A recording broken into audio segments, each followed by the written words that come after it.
이런 표현이 적당할지 모르겠어요. 좀 거칠게 말씀드리면 이 바닥에 거물 변호사시기 때문에 여쭤보고 싶은 게 굉장히 많아서 지금 오늘 주제는 약간 좀 일단 제껴놓고요. 네. 우리가 박영수 특검에 대해서 최근에 찬사를 엄청나게 많이 보냈었거든요. 근데 네. 이제 우리나라의 특검의 원조시인 거잖아요. 예, 그래서 그런 셈인가요? 예. 예.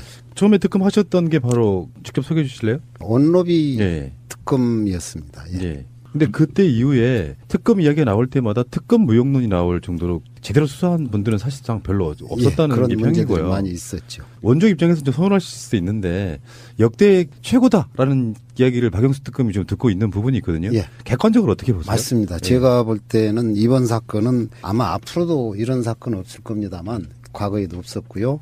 전 국가적인 문제고 정치권 전체에 대한 문제고 또 대통령과 관련된 사인의 국정농단 문제 아니겠습니까? 그래서 이만한 사건을 그 정도로 수사를 했다면 탁월한 수사였다고 생각합니다. 한마디 덧붙이자면 이 법을 만들 때 이미 대통령이 이제 수사의 대상이 될 수 있다는 걸 알고 있었지 않습니까?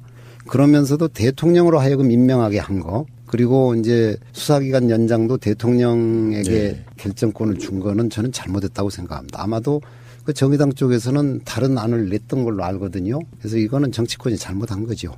사실은 한 6개월 이상 수사할 수 있는 기간을 줘야 되겠고 그리고 결정권은 국회 쪽에 갖도록 그렇게 하는 게 맞았겠죠. 그러면 이것도 이제 법 개정 사안이 되겠네요. 개정 사안이 될 수도 있겠고 가령 지금 우리나라에서는 대통령이 모든 걸 임명하는 게 당연한 권리, 당연한 권한인 것처럼들 오해를 하고 있는데 그건 그렇지는 않습니다. 그건 법이 정하기 나름이죠. 그리고 법은 국회에서 정하는 거죠. 혹시 변호사님한테도 혹시 그런 제안 혹시 들어오지는 않으셨어요? 왜 무슨 특검한다 그러면 언론들이 하마평이 막 오르고 이런 거 하잖아요. 네. 거기도 또 한번 오르신 적도 있을 거예요. 아닙니다. 그건 뭐 이미 지나간 옛 노래인데 흘러간 옛 노래인데 뭐더러 그걸 끄집어내겠습니다. 그런데 이제 필연적으로 지금 검찰이 방송 오늘만 해도 지금 우병우를 구속영장 청구를 해놓고 있는 상태거든요. 예. 근데 이런 분석들은 있어요. 검찰이 살기 위해서라도 네. 수사를 되게 열심히 하고 있다라고 예, 하는데 예. 그럴 수 있겠죠. 이거는 그 뒤쪽에 이제 공비처라든지 상설특검이라든지 예. 등등 여러 가지 문제가 걸려 있기 때문에 거기에 대해서 검찰이 열심히 할 수밖에 없는데 만약에 정권이 바뀌고 나면 검찰 외에 또 다른 수사권 기소권을 가진 조직이 생길 수 있을까요? 글쎄 그런 이제 제안들이 많이 있고요. 그것이 하나의 검찰 개혁의 방법인 것처럼들 주장하는 분들이 있는데 상설특검이나 공비처 같은 게 생기면 상당 부분 검찰권을 이제 제약할 수 있겠고 검찰도 좀 부지런히 하는 그런 효과를 거둘 수 있으리라고 생각을 합니다. 그러나 저로서는 지금 있는 검찰을 제대로 개혁해서 쓰는 게 정도가 아닐까 이런 생각입니다. 지금 있는 검찰을 그럼 개혁을 어떻게 할 것이냐 뭐 이런 문제는 있겠죠. 그 문제에 대해서는 기본적으로 모든 권력이 한 군데 집중되면 부패합니다. 그리고 나태해지죠. 검찰을 개혁하는 방법은 저는 그거라고 생각해요. 우선 검찰의 수사권을 뺏어서 경찰에 줘야 됩니다. 그러니까 수사권 독립이죠. 검찰은 40년 전부터 하는 얘기가 경찰은 수사권을 제대로 행사할 만큼 성숙하지 못했다. 아마 50년 지나도 또 같은 얘기 나오지 않을까요? 그거를 경찰로 넘기면 경찰이 스스로 성숙할 겁니다. 그리고 사실은 지금 현재도 저는 경찰은 매우 시민들한테 가까워졌고 친근해졌는데 오히려 검찰은 시민들과 멀고 굉장히 강압적이라고 생각합니다. 그리고 또 하나는 이제 검찰이 결국 대통령이 모든 임명권을 가지니까 전번에 어떤 영화를 봤더니 재밌는 표현을 했대요. 검찰과 여당의 연립정권이다 이런 얘기를 했더라고요. 매번 검찰이 정권 초기가 되면 몸을 사리다가 그다음에 수사를 하고 끝에 가서는 계속 그 정권 내내 대통령 눈치를 봐가면서 입맛에 맞는 수사를 하다가 새로운 대통령이 나올 때쯤 되면 확 그 입장을 바꿔가지고 옛날 대통령을 이제 입건하고 우리가 많이 봤지 않습니까? 뭐 노무현 대통령 사건이라든가 또 이번에도 그런 경향이 보이고 마지막까지도 수사 안 하고 머무적거리다가 이제 결국 국민들이 요구하니까 수사하고 이런데 그거는 바로 인사권 문제 때문에 저는 그렇다고 생각합니다. 그래서 검찰에 대해서 그런 인사권 문제를 중립적으로 행사할 수 있는 검찰위원회 같은 걸 만들고 저는 그거는 어차피 정당 정치를 하는 거라면 이런 방법도 좋을 것 같아요. 정당들이 그 그러니까 직전의 가장 가까운 시기의 그 정당 득표율에 따라서 검찰위원회 임명권을 그 의원 수를 적절하게 배분을 해서 임명하도록 하고 거기서 검찰권을 검찰 인사라든가 또는 이제 수사권 감시라든가 뭐 이런 걸 할 수 있지 않을까 뭐 그런 생각을 해봅니다. 그렇게 하면 좀 낫지 않을까요? 네. 아무리 법이 좋아도요. 정권이 나쁘게 들어서 가지고 나쁘게 활용하면은 계속 나쁘게 쓰이는 그런 모양새여서 예. 뭐 이런 방법도 있지 않을까요? 공수처라든지 아까 말한 예. 이름은 다를 수 있지만 예. 이런 것들을 그 임명권을 국회에 주는 방식으로 해서 서로가 견제하게끔 만들어주는 그것도 가능하겠죠. 예. 요즘에 또 뒤에서 나오고 있는 이야기 중에 대법원 사무처 개혁에 대한 얘기도 있습니다. 예. 그럼 문제가 뭐예요? 사실 저희들은 체감이 좀 되지 않는데. 글쎄 법원행정처가 과거에도 있었는데요. 예. 법원행정처는 기본적으로 이제 법원이라는 데가 기본적으로 재판을 하는 곳이거든요. 그래서 법원의 가장 중요한 임무는 제대로 재판하는 겁니다. 그래서 법원행정처는 법원 내부의 그 일반직이나 뭐 판사들이나 이런 데 행정 업무 이거를 지원을 하고 또 재판 지원 업무가 기본적인 업무입니다. 그런데 이게 대법원장이 판사들의 임명권을 전부 장악하고 있고 또 이제 대통령이 사실은 대법원장 임명에 거의 이제 결정적인 권한을 행사하고 이런 상황이 되니까 법원 행정처가 대법원장의 인사권하고 결합이 돼 가지고 이게 행정 우위가 돼 버렸어요.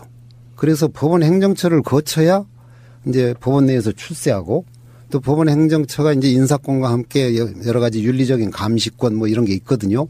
그런 걸 통해서 이제 판사들을 통제하다 보니까 판사 사회가 각자 독립해서 헌법과 법률에 따라 재판한다고 돼 있는데 헌법에는 사실은 상명하복 관계 이런 거에 눈치를 보고 이런 상황이 된 겁니다. 그래서 이제 사법 파동이 자꾸 지금 일정한 시기가 지나면 또 사법 파동이 생기고 이러는데요. 이 문제는 기본적으로 법관 인사 문제하고 결합이 된 것이죠. 배심제 같은 건 어떻게 보십니까? 배심제를 확대하는 것이 지금 이제 경향인데요. 뭐 배심제도 단점과 장점이 있습니다. 근데 그걸 완전한 배심제로 하기에는 우리나라의 경우에는 이제 정세에도 안 맞고 그런 측면이 있죠. 이번에 박근혜 씨를 구속하는 판사는 되게 부담이 있을 것 같아요. 그거를 배심원들이 뭐 결정해 준다거나 기소 배심제 같은 걸로도 방법이 될 수는 있지 않습니까? 그렇죠. 그런 제도를 도입할 수도 있겠죠. 예. 저희 친구들 중에도 이제 일찍 사법고시 해가지고 또 공부도 꽤 잘해서 판사하는 친구들 좀 있는데 다들 보면 겉으로는 굉장히 조용하고 얌전한 것 같은데 이 어떤 사안에 대해서 물어보면 아주 탁 부러진 자기 견해들이 있더라고요. 그래서 저런 똑똑한 친구들이 모인 데가 법원이고 사법부인데 왜 저렇게까지 저런 문제들이 개선이 안 되나 이렇게 물어봐도 그 자기 내부 이야기는 거의 안 하려고 해요. 안 하려고 그러죠. 예. 그리고 이제 이야기를 들어봐도 내부에서는 기억이 안 된다라는 의견이 대부분인 것 같아서 바깥에서 계기를 좀 만들어주고 적어도 그 사법부는 공정하다 이런 거는 하나 좀 서 있어야지 이제 나머지 법률 시스템이 같이 돌아가지 않겠나 이런 생각이 듭니다. 사법개혁 문제나 이제 수사권, 결국 경찰, 검찰, 법원이 다 사법권의 가지들 아니겠습니까? 그 개혁 문제에서 전번 그 노무현 정부 때 경찰권을 전부 지방화하겠다. 저는 그게 한 가지 방법이라고 생각합니다.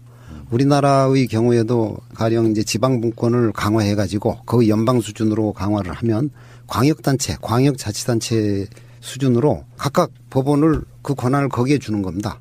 그래서 그 지방에서 이제 근무하기를 원하는 판사들은 평생 그 지방에서 근무하게 하고 지금도 이제 향판이라고 지방에 이렇게 오래 있는 사람들이 있습니다만 이제 인사권은 모두 중앙에서 가지고 있죠. 근데 그 인사권 자체를 지방으로 넘겨서 그 지역에 따라서 지역에서 선거를 하든지 아니면 거기서 그 지방자치단체에서 무슨 이제 추천위원회나 뭐 이런 걸 만들어 가지고 임명을 하든지 해서 그거 잘할 거 아닙니까? 저 판사는 이 지역에서 참 훌륭하다. 그러면 그 훌륭한 사람 거기에 오래 있게 하고 최근에 그 지방 변호사회에서요 판사 검사를 점수를 매겨 가지고 이제 그걸 공표를 하고 있거든요. 이게 검찰이나 법원이 매우 불쾌해하는데 저는 그거 필요하다고 생각합니다. 그리고 그런 게 지속되면 광역단체, 광역자치단체 수준에서 어느 판사는 훌륭하다. 그러면 우리 지역으로 불러가지고 그 양반을 오래오래 우리 지역에서 재판을 하면서 공평한 재판을 하도록 하자. 그럴 수 있지 않을까요? 그래서 문제는 이제 그 중앙집권적인 걸 분권화하는 게 중요하다고 생각합니다. 우리 변호사님이 원래 판사 오래 하셨죠? 오래 한 건 아니고요. 한 7년 했나요? 6, 7년. 네, 그쪽 시각으로 바라보시는 시각이 훨씬 더 있으실 것 같긴 해요. 이런 분들이 나중에 이제 정권이 바뀐 뒤에 사법개혁 같은 거를 좀 이렇게 잠깐 맡아주는 어떤 그런 위원회를 만들어서 그런 게 좀 필요할 것 같고요. 최순실 박근혜 게이트 때문에 뭐 여러 가지가 묻히고는 있습니다만 사실 정권 바뀌고 나면 정말 바꿔야 될 것들이 너무 많아서 예, 우리가 많습니다. 지금 다루고 있는 것만 해도 수백 가지를 다루었던 것 같은데. 개정사안이 될 수도 있겠고 가령 지금 우리나라에선 대통령이 모든 걸 임명하는 게 당연한 권리, 당연한 권한인 것처럼들 오해를 하고 있는데 그건 그렇지는 않습니다. 그건 법이 정하기 나름이죠. 그리고 법은 국회에서 정하는 거죠. 혹시 변호사님한테도 혹시 그런 제안 혹시 들어오지는 않으셨어요? 왜 무슨 특검한다 그러면 언론들이 하마평이 막 오르고 이런 거 하잖아요. 예. 거기도 또 한번 오르신 적도 있을 거예요. 아닙니다. 그건 뭐 이미 지나간 옛 노래인데 흘러간 옛 노래인데 뭐더러 그걸 끄집어내겠습니다. 그런데 이제 필연적으로 지금 검찰이 방송 오늘만 해도 지금 우병우를 구속영장 청구를 해놓고 있는 상태거든요. 예. 근데 이런 분석들은 있어요. 검찰이 살기 위해서라도 네. 수사를 되게 열심히 하고 있다라고 예, 하는데 예. 그럴 수 있겠죠. 이거는 그 뒤쪽에 이제 공비처라든지 상설특검이라든지 예. 등등 여러 가지 문제가 걸려 있기 때문에 거기에 대해서 저는 그거라고 생각해요. 우선 검찰의 수사권을 뺏어서 경찰에 줘야 됩니다. 그러니까 수사권 독립이죠. 검찰은 40년 전부터 하는 얘기가 경찰은 수사권을 제대로 행사할 만큼 이 성숙하지 못했다. 아마 50년 지나도 또 같은 얘기 나오지 않을까요? 그거를 경찰로 넘기면 경찰이 스스로 성숙할 겁니다. 그리고 사실은 지금 현재도 저는 경찰은 매우 시민들한테 가까워졌고 친근해졌는데 오히려 검찰은 시민들과 멀고 굉장히 강압적이라고 생각합니다. 그리고 또 하나는 이제 검찰이 결국 대통령의 모든 임명권을 가지니까 전번에 어떤 영화를 봤더니 재밌는 표현을 했대요. 검찰과 여당의 연립정권이다 이런 얘기를 했더라고요. 매번 검찰이 정권 초기가 되면 이런 표현이 적당할지 모르겠어요. 좀 거칠게 말씀드리면 이 바닥에 검을 변호사시기 때문에 여쭤보고 싶은 게 굉장히 많아서 지금 오늘 주제는 약간 좀 일단 제껴놓고요. 네. 우리가 박영수 특검에 대해서 최근에 찬사를 엄청나게 많이 보냈었거든요. 근데 네. 이제 우리나라의 특검의 원조시인 거잖아요. 예, 그래서 그런 셈인가요? 예. 예.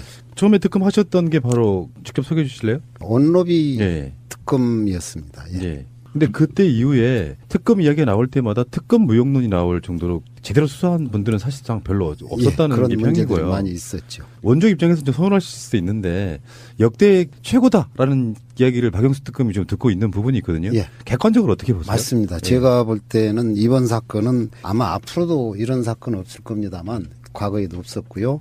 전국 그래서 검찰이 열심히 할 수밖에 없는데 만약에 네. 정권이 바뀌고 나면 검찰 외에 또 다른 수사권 기소권을 가진 조직이 생길 수 있을까요? 글쎄 그런 이제 제안들이 많이 있고요. 그것이 하나의 검찰 개혁의 방법인 것처럼들 주장하는 분들이 있는데 상설특검이나 공비처 같은 게 생기면 상당 부분 검찰권을 이제 제약할 수 있겠고 검찰도 좀 부지런히 하는 그런 효과를 거둘 수 있으리라고 생각을 합니다. 그러나 저로서는 지금 있는 검찰을 제대로 개혁해서 쓰는 게 정도가 아닐까 이런 생각입니다. 지금 있는 검찰을 그럼 개혁을 어떻게 할 것이냐 뭐 이런 문제는 있겠죠. 그 문제에 대해서는 기본적으로 모든 권력이 한 군데 집중되면 부패합니다. 그리고 나태해지죠. 검찰을 개혁하는 방법은 국가적인 문제고 정치권 전체에 대한 문제고 또 대통령과 관련된 사인의 국정농단 문제 아니겠습니까? 그래서 이만한 사건을 그 정도로 수사를 했다면 탁월한 수사였다고 생각합니다. 한마디 덧붙이자면 이 법을 만들 때 이미 대통령이 이제 수사의 대상이 될 수 있다는 걸 알고 있었지 않습니까?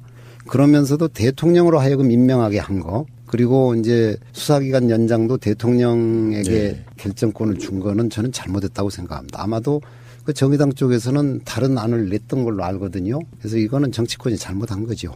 사실은 한 6개월 이상 수사할 수 있는 기간을 줘야 되겠고, 그리고 결정권은 국회 쪽에 갖도록 그렇게 하는 게 맞았겠죠. 그러면 이것도 이제 법 개정 사안이 되겠네요.